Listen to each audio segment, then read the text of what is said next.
going to show you how to replace a relay toggle switch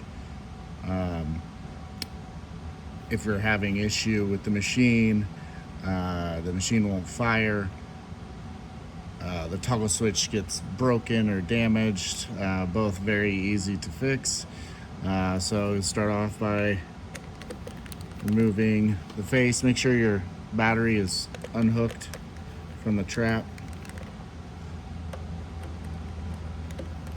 Unscrew your 4 screws and don't lose them, especially out in the field. If you drop them in the grass, they'll be gone.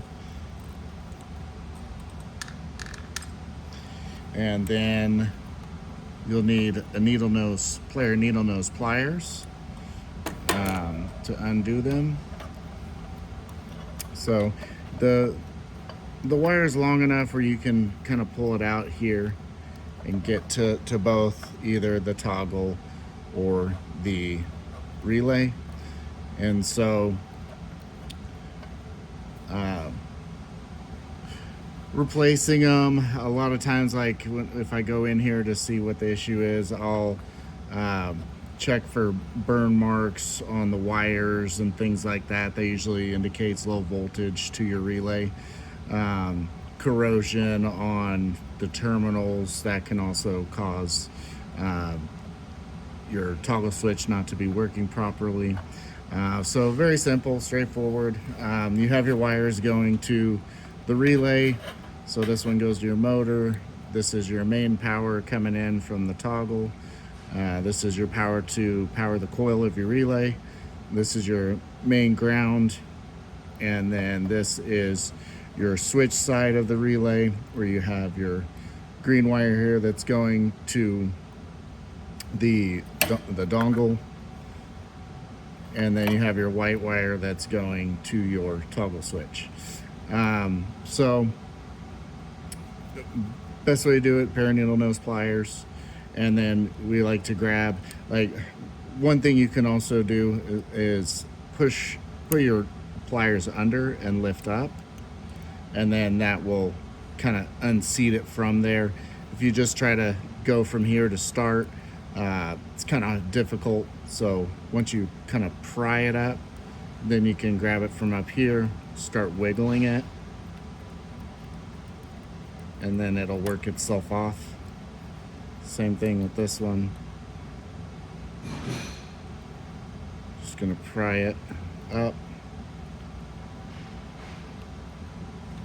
It's gonna make it easier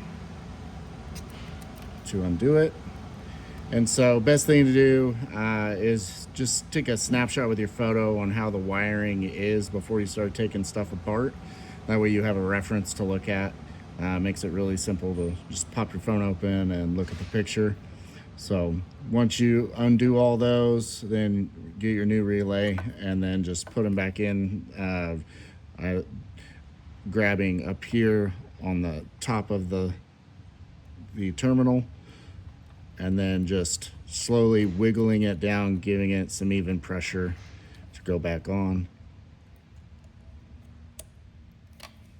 And then push everything back in, tuck it back in there, and then you'll be able to get your lid back on and seal it up with your screws. So pretty straightforward. The circuit breaker is in there as well. Typically those don't really ever fail, so replacing those would be very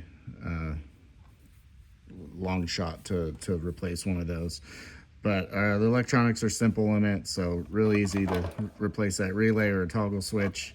On a toggle switch, you have this little boot right here, and with a 9/16 wrench, you can just unscrew that, and then your toggle switch will come off, and replace it same way, just by prying up first and then grabbing it and wiggling it the rest of the way off. So pretty simple.